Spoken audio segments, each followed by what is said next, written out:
Before I start, let me just say that for me, and I think for Naomi, and for those of you who show, the show is a stopping place. It's a place where you begin to evaluate your work and have a dialogue with others to help you grow as you go on. So part of asking questions is really important if you really want to hear what you have to say. Okay, I am going to talk about Naomi's work. I think, first of all, when you enter the gallery, you get a sense of a lot of light and joy, which isn't necessarily out there in the real world.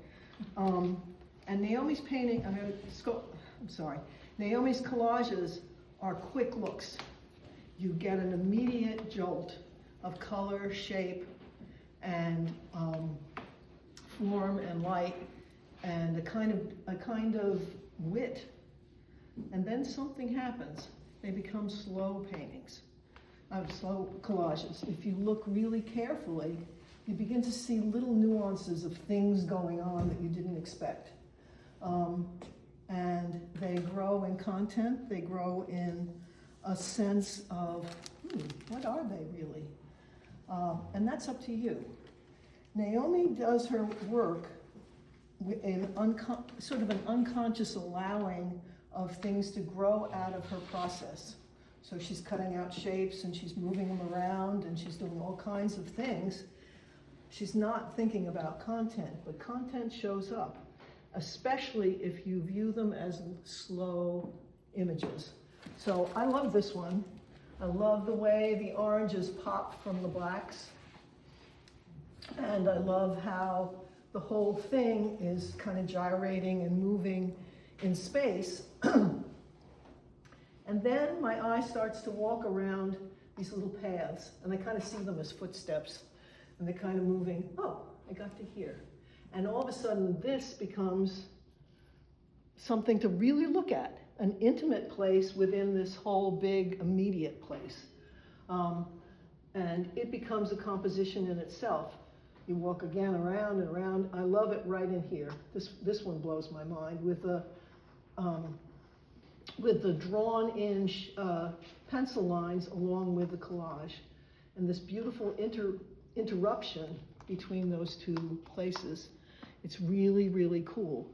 So what does Naomi say? What? I'm too long? Well, yeah. You can do my whole thing, then I won't have to say anything. Yeah, true. No, I just want to say that it's up to you to see what is there, because they're really fun. Okay, that's it. Thank you. Thank you very much, Rita. You want me to go on? I don't know. Okay, so when I first knew Rita's work, she painted exquisite small still lifes, most typically a vase of flowers on a table, and she still does that, and they've gotten better and better and better. And it's a little hard to point one out from here. Can I take something off the wall in the back? Sure. Okay. I can pass one around too. Oh, okay. I'm gonna go for this one because it's one of my favorites. To me, this is one of Rita's perfect little gems, because every part of it, there's nothing in here that isn't adding up to a whole that is more than the sum of the parts, and especially with regard to the very fine tuning of color, of the hue and the value. You know, those of us who have taken courses, you know, the first thing they teach you about color is that it has hue and it has value, and those are different things. Value being light to dark, not good to bad. And the way Rita integrates the weight and the sense and the whole feeling of the color, she does with such fine tuning that she creates the illusion of light that emanates from her work. And so this is, to me, one example of that. Over the years, she has broadened out into doing gardens and paintings like this one, if you can see it behind me.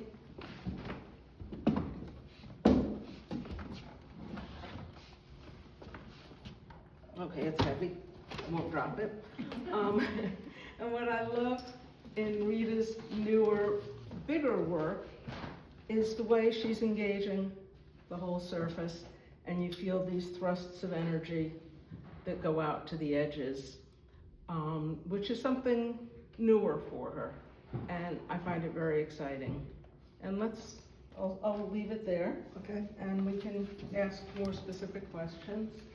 so you want to ask the one about color then instead? So I'm gonna ask you, since I have now said that you create these exquisite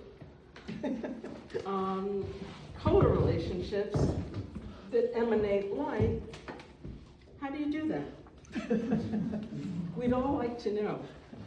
I could give you a very long and scientific explanation, but I'm not going to.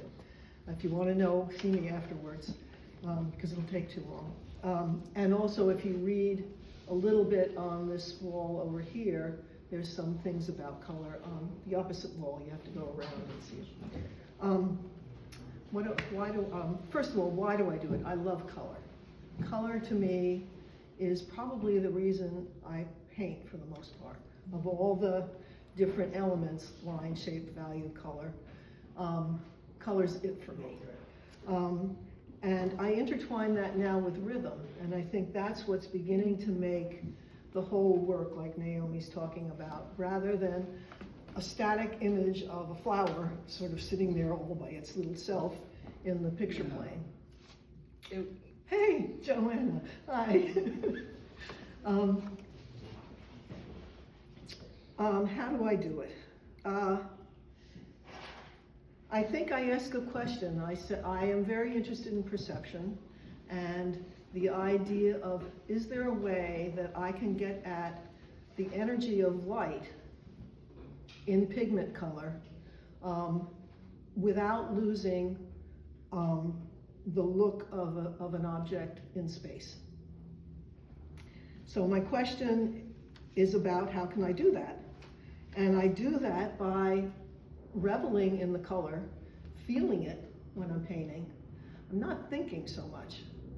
Those of you who know me, I like to think, but I'm not thinking, I'm just feeling into what I feel in the color, and the sensation of that color in that moment, of the object and the objects around it.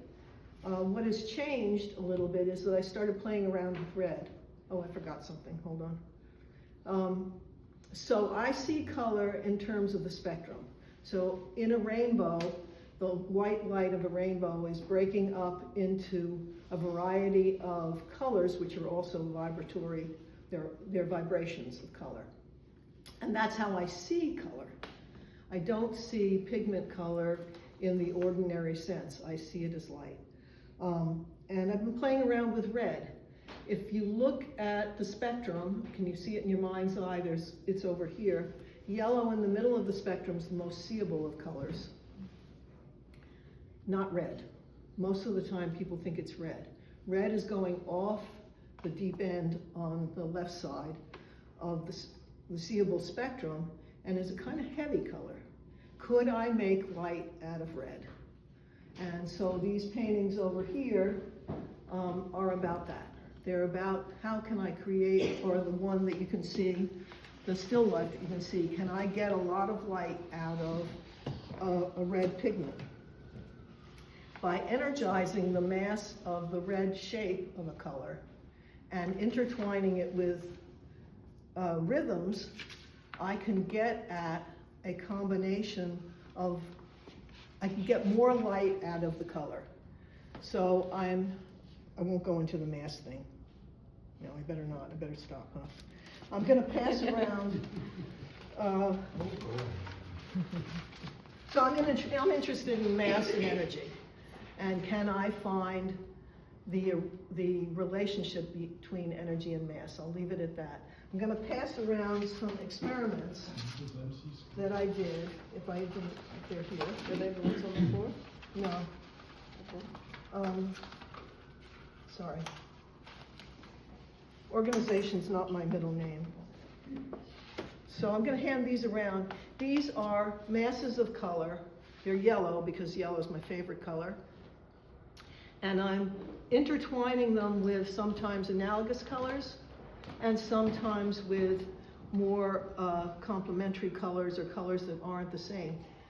Oddly enough, the color, particularly in this group, changes with the interaction of the line to the mass of color. And I'm really interested in that. And I see that as more real to color than the usual way you find a color. So I'm going to stop there. Okay, cool. Thank you. So Naomi, Yes. where's your question thing? I'm going to read it, sorry. I think everyone has a gift, and for you, I see composition. I marvel in her ability to see the composition, not necessarily from the beginning, but kind of have a concept of it. To understand the whole in terms of the rectangle. Can you elaborate on how you work with a rectangle? Sure. So I will first, with credit to Steffi Franks, who's here. You're the one who spoke about rectangle, and I had not used that word in my way I talked about composition until I heard you say it. So I picked that up from you. But what I have been doing all along is, I need something rectangular to reference.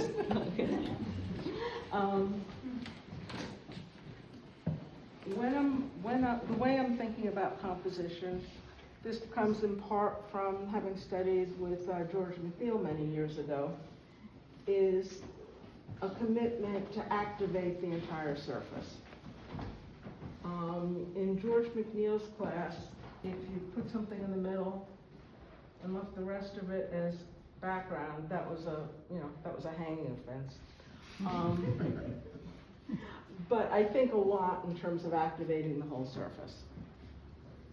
And what you may not know looking at the whole thing is this actually started out as a series of small rectangles. I had chosen a palette. I have all this painted paper in my studio that I've painted, but these actually were for small compositions, but it doesn't matter with each one or with the whole. I think about activating the whole surface. So I want the eye to travel. So from red to red to red to red to red to red, you get a pathway for the eye to follow. There's another pathway following the greens and a pathway following the kind of peachy tan color. And I'm layering these, what would you call them? Kind of layering these roads for the eye to follow on top of each other, and that's how I'm composing. I'm always aware, whether I'm thinking about it or not, in a rectangle, you've got two parallel lines horizontally and two vertically, and I feel them. And I feel what I put down in relation to those rectangular edges. So Naomi, a lot of them are rectangles. Yes. So could you and Yes. A lot of them are much more fluid, they're much more diagonal and curvilinear. Yes. Talk to that. So, so I have, in more recent years, been doing these shaped pieces like this one, and they started out as rectangles. This one started out as, 3 or 4 smaller rectangles that got attached to a larger piece of paper, and then I cut away stuff that I didn't want. So it was a subtractive process from a rectangle. I would say, this is going to sound a little woo-woo, but I would say that I still feel the rectangle when it's not physically present. I feel the shapes in relation to that vestige of a rectangle. But I would also think of it as the directionality, the motion that I'm feeling is just pushing beyond the boundaries of those original edges. So I'm letting the motion carry the shapes beyond those edges that is still kind of like a presence in my mind. Cool. So, just one sentence. Oh, yeah. I see the rectangle, and I finally do see the rectangle. I never did before.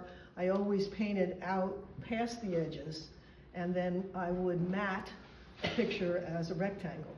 So I never really saw the rectangle, but now I do.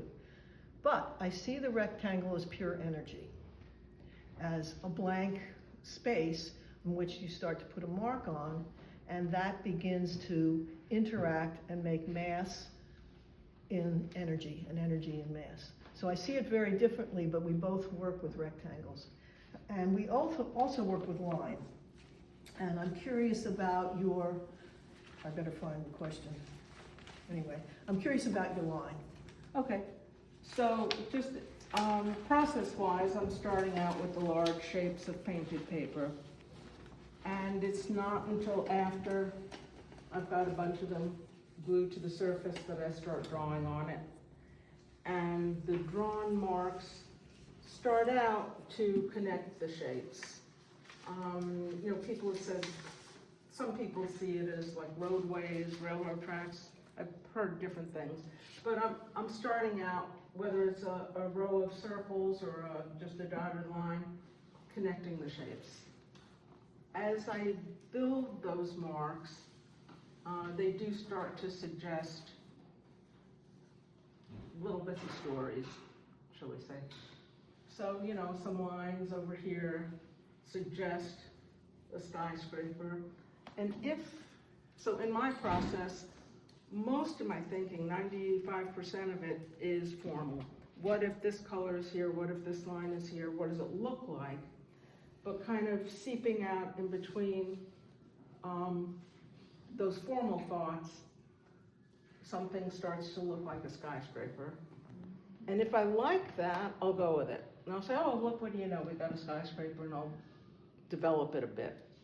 Sometimes and then if I put circles in, they turn into eyes much of the time. And then that suggests some animate creature. So that's a bit about the lines and the marks. We're both working back in with line, which is sort of That's interesting. true, because you're putting down areas I of start color. out with masses of color, kind of. Yeah. That can be something, can be the ocean wave, or can be the flower, or whatever, or the leaf. But I'm seeing them as energy, blocks of energy. And then as I draw back in the line, they begin to have more definition of what they are. Naomi's have a sort of curious definition, but you're not quite sure what they are. And I think that's what makes a little bit of the poetry, but we'll get to that later. You want to ask me the next question? Sure. Let me Okay. find what my Well, answer so is. what you just said, though, about masses of energy, something I've wondered, has drawing and painting the ocean impacted the way you see the flowers in the gardens? Yes. And the other way around, but yeah. And the other way around, because everything is always integrated. The name of my show is Intertwining. Everything's always this. In fact, it's curvilinear this. So to begin with, I started painting the oceans because I was interested in knowing if I know, what do I see if I know energy equals mass? This is way back 20, 30, 40 years ago. Can I see that? Can I see energy in a flower? Can I see it? And I said, oh, I can go to the ocean. It's constantly, the energy of the wave is constantly moving the wave. The minute you look, it's already gone. So it's a matter of, can I paint that? And I started looking for ways to describe that with energetic lines. So yes, that's the first step. It came out that my exploration I started painting first flowers because they are the prettiest things for me. They're the most colorful. But then I started painting the oceans so that I could get past the static image and see beneath it, which for me is energy equals matter. Or even better, that energy moves matter, and matter becomes a place for energy to be, which I think is a really neat statement. I did not make it up. So I'm trying to make visual go past what I actually see. And in the gardens, the cascade of the leaves and the energetic marks are very much coming out of the oceans. In fact, I don't think you can all see it. The one way, well, we can use this one. There's a flow that's a little like the waves in this one, of gravity pulling down the wave patterns, but they're leaves, and the flowers kind of being where energy sort of is going, where do I go now, in a way, if that makes sense. It's very much in those last two paintings that I did. Those were the last ones I did before the show. I want to add to what you said about the oceans, that for any of us who are painters who've tried to paint moving water, oh my God, it's pretty close to impossible. You don't know that when you look at Rita's. She's made it look like, sure, I can do that. But it's to me, to my eye, and I'm even including, great masters, often you look at the way they've represented water, and it could have been made out of silly putty. It doesn't, getting water to look like water and getting water to see the movement in it, I think there are very few people who've ever done that successfully, and Rita has really developed it. Yeah, so how I do it. How do you do it? There is a how. Yes. This one's easy to explain. So I move my eyes. You cannot see if your eyes aren't moving. There are scientific experiments where they've stopped your eye from moving and everything implodes. Think of Giacometti. Maybe his sculptures and his paintings where he was trying to just look at his nose, the nose of the thing he was looking at. Maybe his eyes were imploding. At any rate, so I move my eyes from back to front, back to front, back to front, back to front. And as I move, I find moments of places where I can put a mark down. And I can see the energy start to build that way. So it starts out very, like there isn't much on the page. The page is kind of empty, and I just start moving my eyes and allowing my hand to move to make the rhythm of what my eyes do. The hardest place is the chaos when the ocean reaches the ground, because then it breaks up into all different, there doesn't seem to be a directional thing that's happening. It's going every which way. So what I'm really painting is the wenness of moments that become where on the piece of paper, if that makes sense.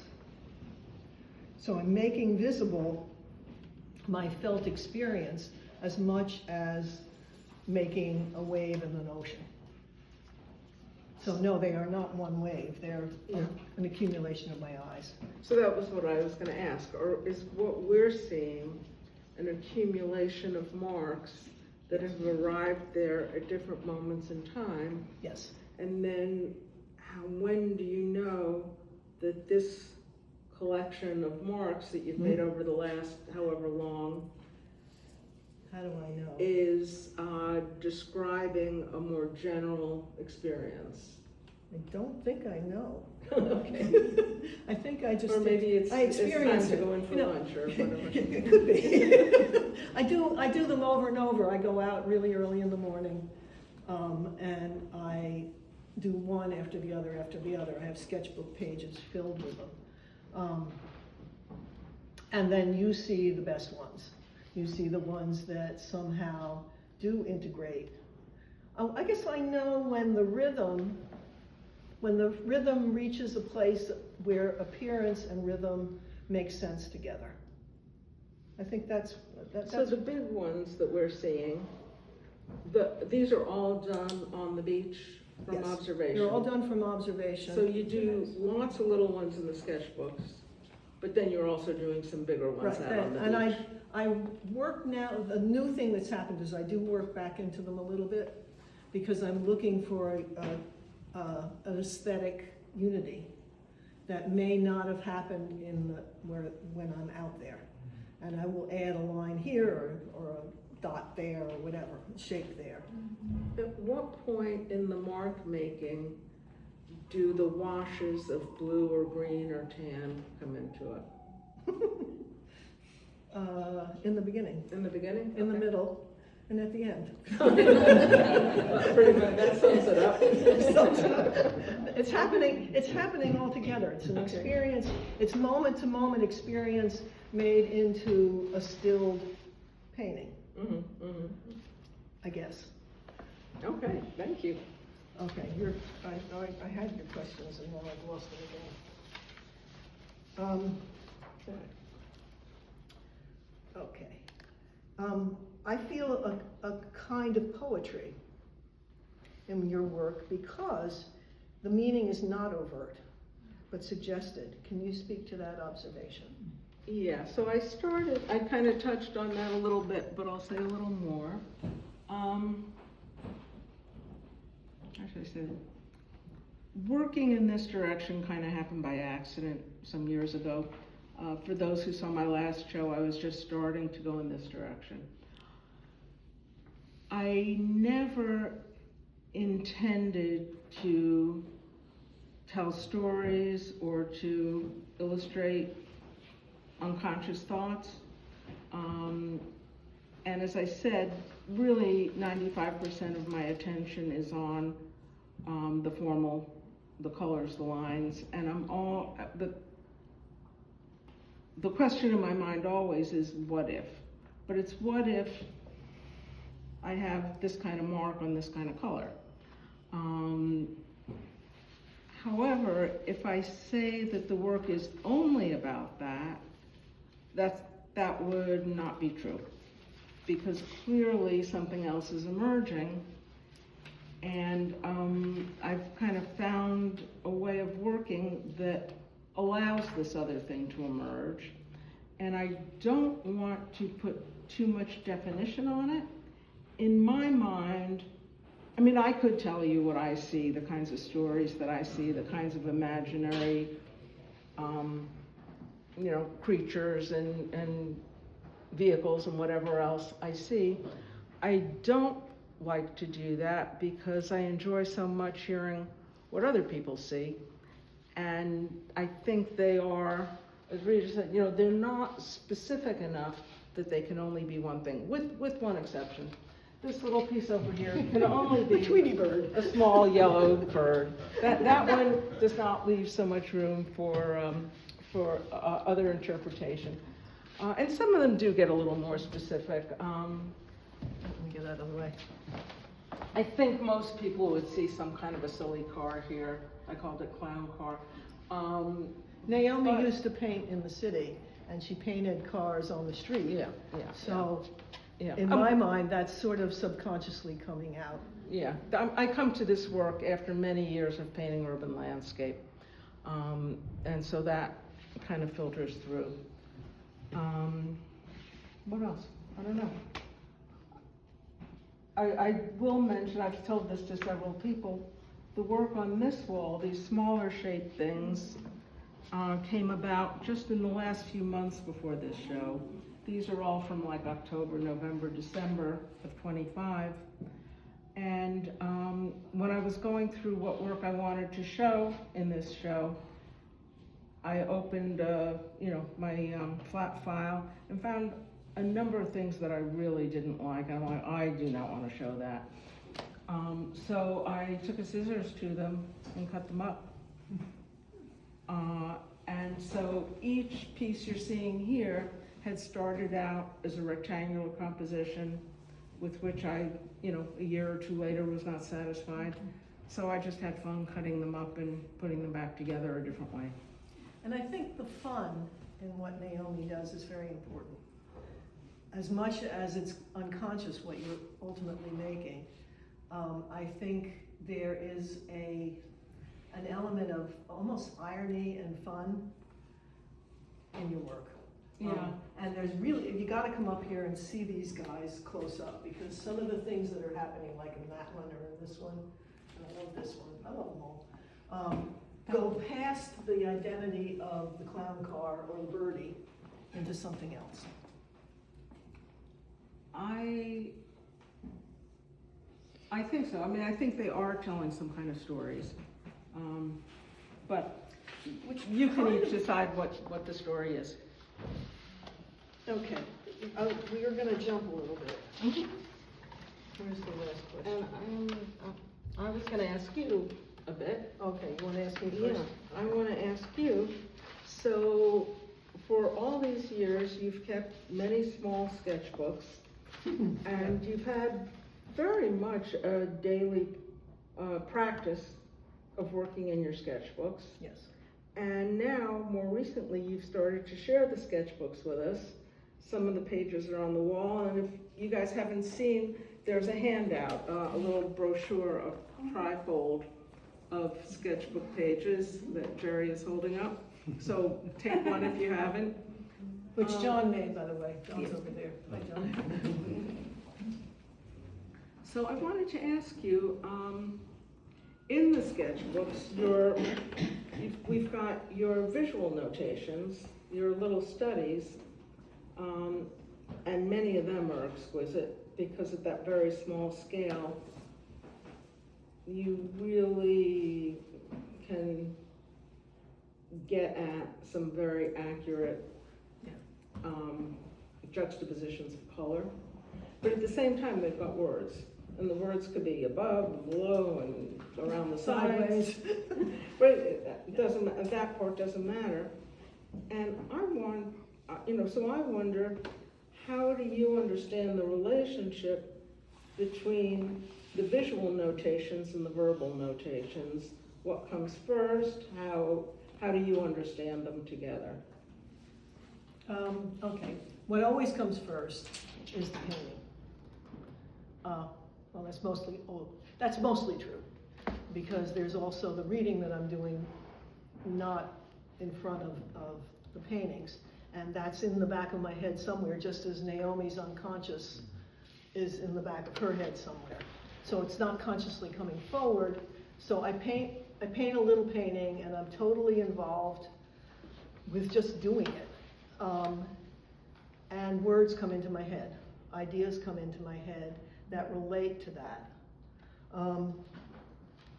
For example, one time I was out walking in the woods and I saw an ant crawling on a rock. And I spent about 5 minutes looking at the ant, and he's going over and under and up, because the rock surface is very turbulent for him. And he's just a little guy, so he's going in. And I likened that to the way my eyes move from place to place to place. When I went back inside, I drew a little still life, which I can, oh no, I can't because I put it in there. I can show everybody it was with that idea in mind. But I was totally conscious of my eyes moving around in the little still life. Another day. Yeah, I was just gonna ask you, so then you've got some visual notation and you've got some words. Okay, I didn't write that down. That just happened. That was an experience. Okay. I didn't write it down until after I drew the little picture. And at the same time, it was springtime, and it was last year. It was it was a crazy spring where it got really hot and then it got really cold, and all the leaves that came out froze and died. And you saw, I don't know what happened to that poor ant, I hope he lived, but he could have died too. And I became aware of that. So that writing was after I did the little sketchbook page of drawing. Another example, one day I was painting by the ocean at sunrise, and I didn't bring that picture, it's over there somewhere. I was really enjoying watching the sunrise. At the same time, I knew in the back of my head that my grandson was close to being born. And I was on an island so that I was seeing the moon on one side and the sun coming up on the other side. It was weird. And but I was looking this way. I couldn't paint that way. And it was a different set of colors out there looking at the sunrise versus the moonscape. And I wrote, all is in flux, but more predictable. Okay, let's start again. All is in flux, but more noticeable at times. Change happens faster when the wave energy hits the solid earth. Change happens faster at the edge of day and at the beginnings and endings, which is death and birth. Change happens in a breath's moment in birth and death. So that's what came out of my looking at and being in this experience of the moon on one side and the sun rising on the other side. What I think is most important is intertwining constant change with a kind of order that we try to make in paintings. For us, I think, or collages. When I say paintings, I'm always meaning collages. Just let it just be that way. Looking for an aesthetic order, some kind of solidity in a way, because everything's always changing, and especially for me, everything's always changing. Looking for a kind of solidity in the painting or stillness in the painting. That sort of stills my heart. I come closest to that, whether it's flower, ocean, or tree. Well, I guess that's the last question. That's okay, keep going. Or mountain. My feeling is that they're all the same, because they're all energy becoming matter, just looking a little different because of the way they were formed. And I try to paint that way. So even where there's the gardens, I literally am moving my eye and moving my hand from place to place to place to place. It's very energetic. I guess in a way, Ro, it's a little like what you do. I'm not doing that, but I am doing this. I haven't thought about that before. That's kind of cool. I'm looking for the inner aliveness and the beauty in nature, and also to connect with it, because that's really fun. that for me is the joy, is the connection. I will always paint from nature. I will never go completely abstract and totally in my head. Oh, was there another question? Did I answer that one? I think so. You did. It's okay. I think, should we open it up for? No, you wanted to ask. You wanted to ask about. I wanted you to ask? Yeah. Yeah. I just have to find it. But that's all right, I think we. You sure? Yeah. The question basically, I'm just going to say it, which I think is important and relevant to everybody, and I think we could open it up to the whole Okay. group as we answer this question. We live in a time where there's a certain amount of outer turmoil, and all of us have whatever issues in our personal lives, and yet we're doing this thing called painting, or drawing, or collaging, making art. What is the connection? Is there a connection between them in our everyday life to the act of doing it? So, yeah, I mean, I had wanted to talk about that. So and I think many of you are feeling that we're living in a time that is qualitatively different from other times we've lived through in this country. I'm finding it terrifying. I think you may be as well. and as Rita said, we also have drama in our personal lives. Sometimes a grandchild's born, sometimes a best friend dies.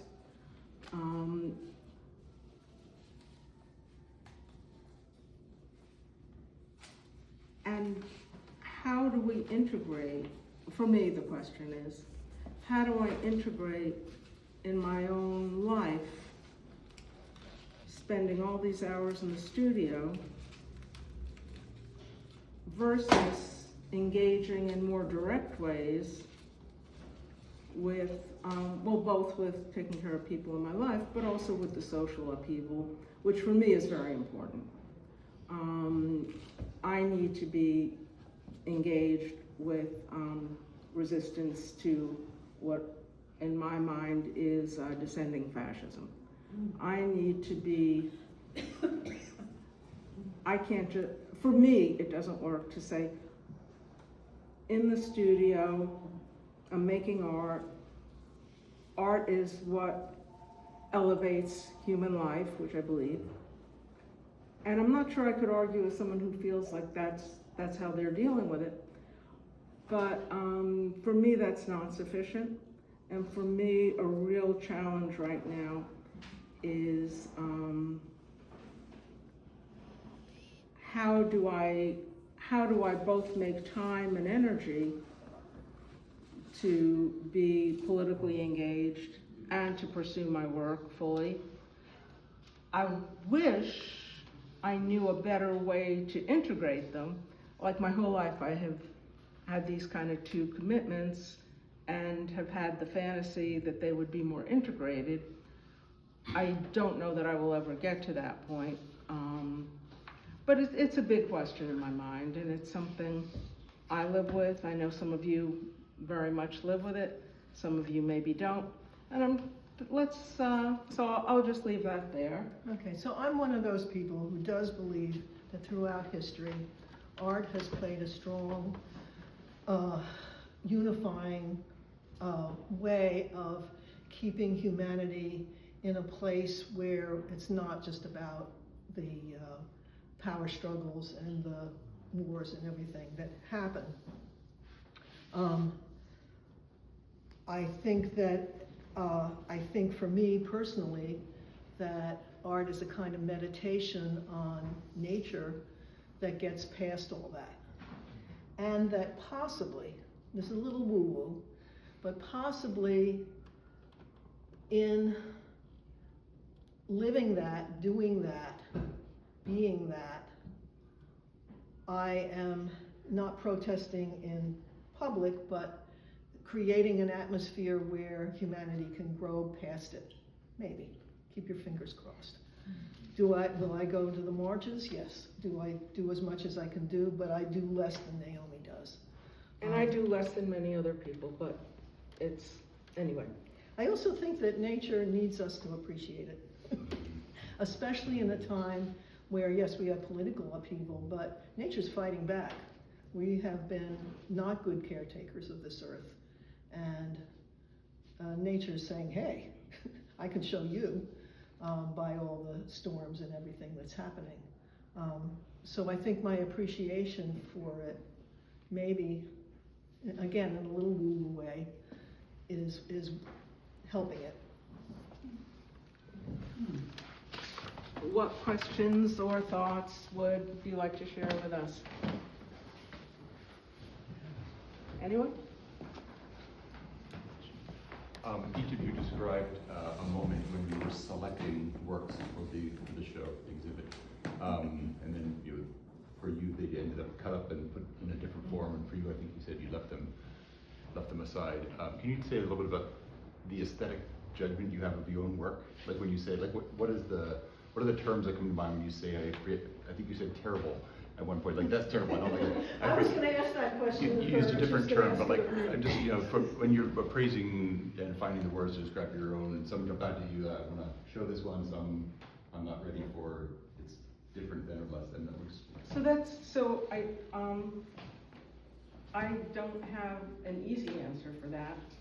If it's work that I've done extremely recently, then it's even harder. If it's work I've done, say, a year or two ago, and I come back to it, I have a little bit of distance. And sometimes I call on my painter friends, and I say, you know, help me pick out what should go on the show. And my painter friends are very helpful. But sometimes... You don't always listen to them, though. I mean, we don't always listen to them. No, I don't. but it helps us clarify our thinking. For me, I think I want the work that I'm showing to live up to certain formal expectations. I want the whole surface to be activated. I want the colors to be bouncing off each other some kind of way. I want the drawing to be interesting. But I don't always know which is my best work. So that's a good question. What about you, Rita? How do I answer that? I had an answer, but now it's gone away. This show, I'm gonna just use this show. This show, I was really, really interested in organizing the reams of sketchbook pages that I have and understanding not only the visual, which, as Naomi is saying, yes, I pick them by way of if they make a whole, if they aesthetically grow into a kind of aliveness. I guess that's, yeah. And I would say that's the formal aspect. But for this show, it was also about, do they say what I'm trying to say? And this is new, I don't usually do that. I did want to get across the idea that energy equals matter, and that energy moves matter, and matter becomes something. So the paintings they have to become alive. So I think that's how I pick them, but I also ask my friends. We do it by the computer so often, because I live out not near everybody, so they are often getting not exactly what the picture looks like, but you know, that's how we do it. Yeah. Thank you. Rachel? I wanted to ask a question about process. As I sit here and take in the work, one of the commonalities I see in the show is an incredible freshness and spontaneity in the work. Although I know that there's a lot of very serious considerations in terms of editing that you both do, and knowing your subject matter, and you know, etc. One of the questions I had for Naomi, and then I wanted to ask you a question that has to do with process, is how do the works on the wall here, how do they relate to the larger compositions? To the big pieces. Yeah. And then the question I wanted to ask Rita was, you said you worked outside all the time. I thought that the large pieces were done in the studio. No. After, yeah. I sometimes work on them afterwards in the studio, Yeah. but no, they're all done. So, but so Yeah. you can Okay. comment on Okay. this. So, Can we the bring work, one? Can we bring one out? okay. Maybe we can. Maybe I stuck it on too good. Okay. So the work on this side of the wall are mostly in this format, Yeah. which is a format that I had developed for my previous show. And the ones that are these, some are 9 by 12, most are 11 by 14, was really continuing what I had done a few years earlier, you know, just kept going with it. But I left the last show determined to do some bigger work. So that's part of the explanation, that I wanted to do bigger work. I had a couple things that were shaped like these are in the previous show, but I wanted to push that further. I also had some things that were more three-dimensional. I think they were more three-dimensional paintings than sculpture, but they were three-dimensional, you know, and I didn't really succeed in getting back to that this time. But does that answer what you're asking? Well, I'm or- just wondering if, when you did, let's say, this piece, Yeah.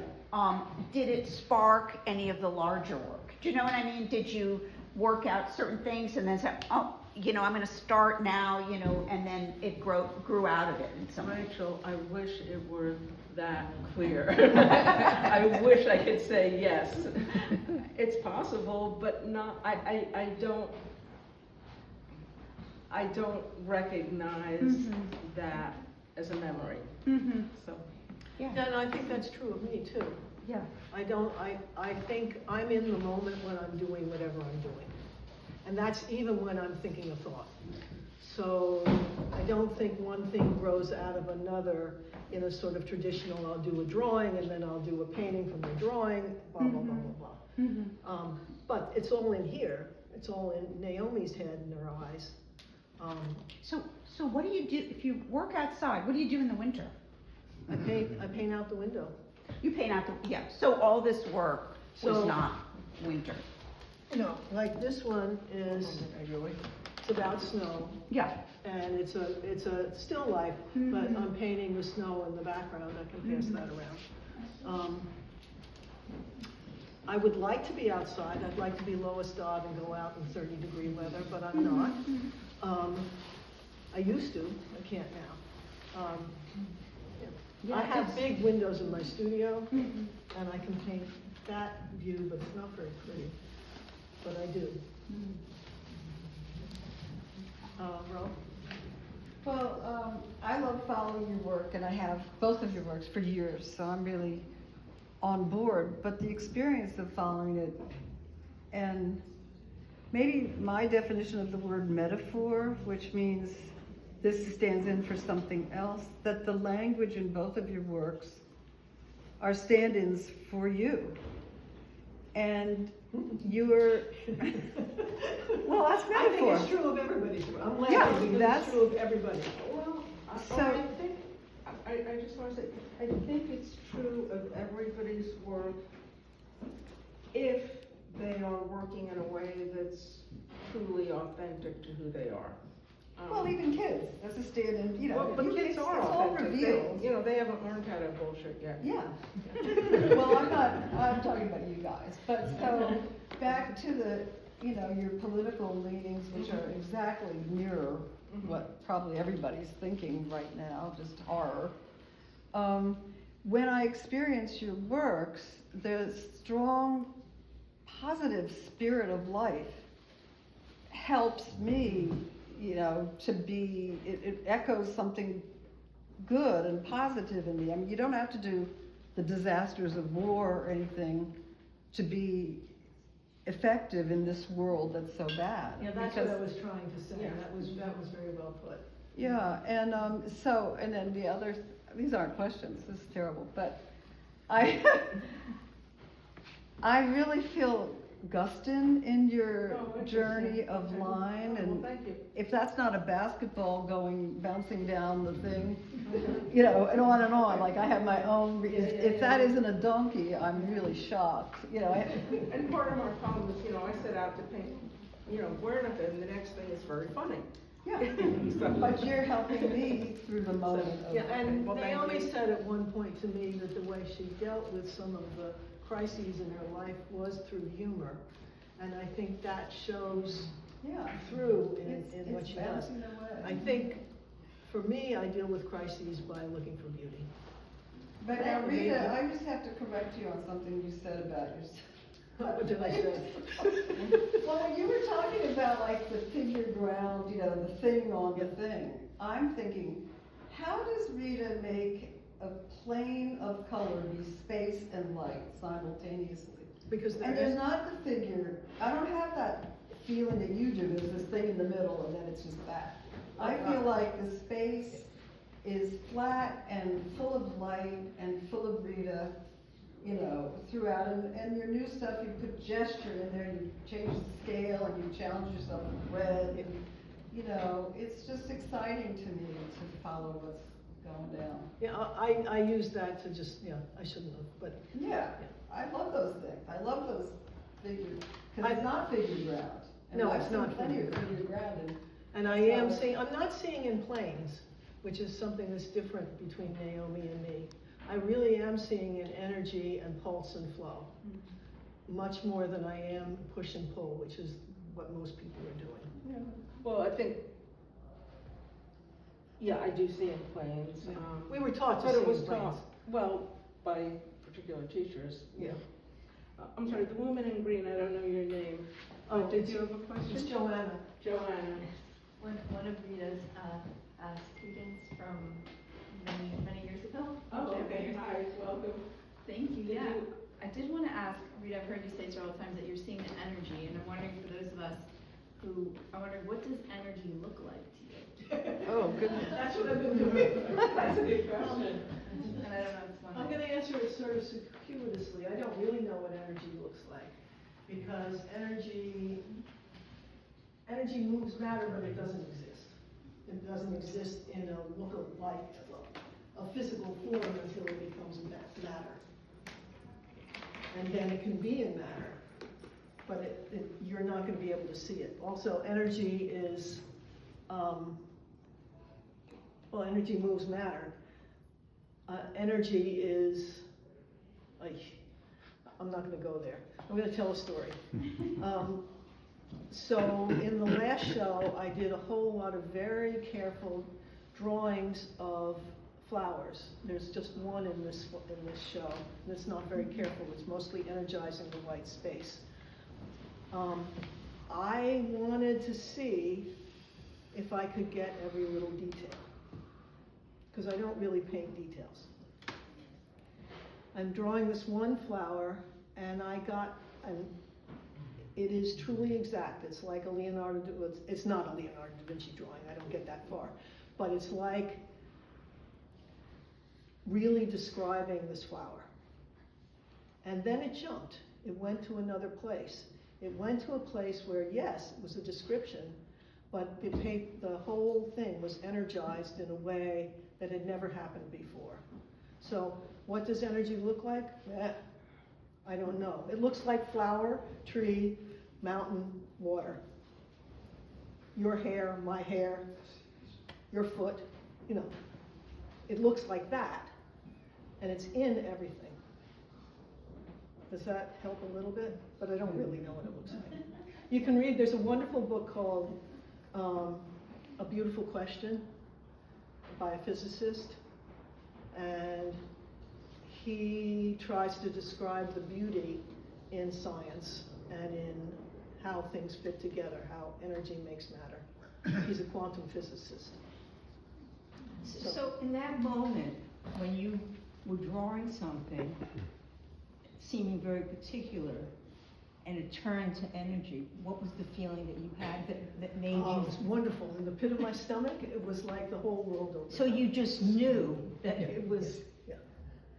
it was, that happened. Yeah. It was experienced. It was experienced, and somebody asked, how do I know I finished or whatever it was the question was. Oh, something like that. well, You a asked. couple of things. I asked you about the oceans, how you knew, Yeah. but other people. And I think it's the experience of knowing somewhere in your gut. Okay, I gotta think of the name of what it is. Emergent mind is something that some psychologists are studying. And it's using, they study the vagal nerve. They're studying the relationship of your mind, the objective mind, with the subjective knowing of things. There's more than one way of knowing. There's more than one way of knowing, and I believe that when I really know, it's from the gut. It's from the heart, mind. Yeah, to me, that's the magic that we're experiencing. Right. Because it doesn't have a name that we No. recognize. No. And as much as I love to do the objective thing of understanding physics, it's really about the sort of gut thing. I'm just curious, what is you're using watercolor or no? I'm using a combination of acrylics, sometimes gouache, sometimes watercolor. The oceans are mostly watercolor because they're easier to carry. And I sometimes draw back in with pastel because I can erase the pastel and I can't erase the acrylic. I was curious because it seems that you chose the right material for what you want to do. Oh, that's interesting. I'm As certainly using, differently I'm from using a Naomi, very, it's like, what is in the material that Oh, I meets hate your acrylic. gut. I hate acrylics. I started using acrylics because I had children and I didn't want to use oil paints because I thought they were dangerous for them. So I had to learn how to use them. And I use them as watercolors so that the white of the paper, the energy of the paper can come through the plastic of acrylics, because acrylics are really plastic. I hope in the future to go back to oil. One day, please. Because much more fluid and beautiful. I hope that helps. Yeah. John, did you want to? Well, just talking about energy, it occurred to me there's so much gravity really in all the works, in Rita's, particularly in the landscapes and still lifes. I'm just wondering, you can't see gravity, it's not a visual experience. How do you get that I energy? see, okay. No, you can't see gravity, you can't see energy, so how do I see it in the picture? I feel it. First of all, gravity is curvilinear. We think of gravity as being straight going down, but it's really curvilinear. So I see it in curvilinear motion. So let's use a wave. A wave, a scientist came to my show a long time ago and it was very complimentary. He said I was the only person that ever drew what turbulence looks like. He was studying turbulence. And I said, huh? Okay, what does it look like? What he meant was the turbulence underneath. So a wave is going like this out in the deep ocean. And it's on the surface and there's currents underneath, but it's not hitting anything. And then as it gets closer to the shore, depending on how deep the shore is, that wave energy, which is curvilinear, hits the ground and pushes the wave up. And then gravity takes it and pushes it down.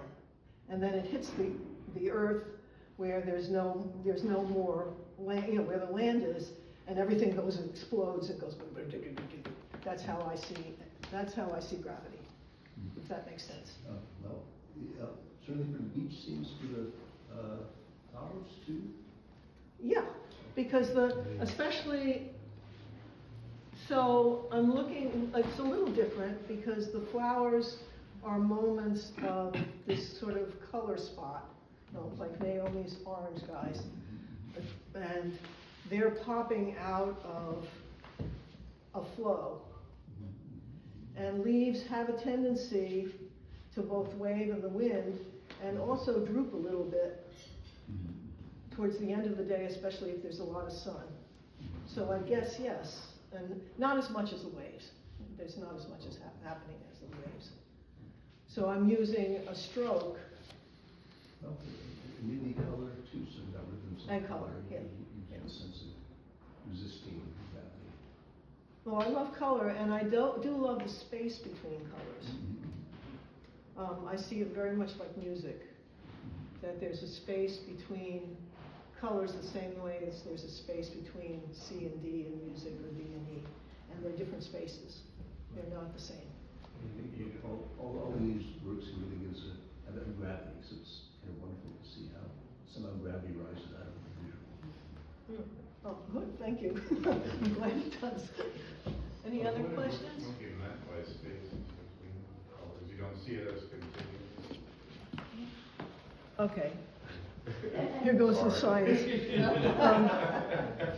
I see it both at the same time, a continuous flow, and also a pulse between colors. So if you think of the rainbow again, particles. and the rainbow is broken up into colors, right? Right. Which are white light, they're all white light. So that's the pure energy, and then they're all broken up in white light. Light moves in pulses of particles, and it also moves in wave-linear motion. So in my visual head, and this is a metaphor, I guess, I see the color as being able to jump, like from a complementary color. Complementary colors are red and green, yellow, well, not really, but I won't go into that. Yellow and purple, those are those traditional complementaries, which is not true.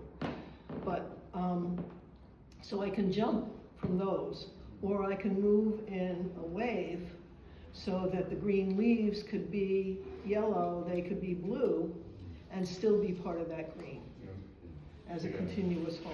Does that kind of make sense? Oh.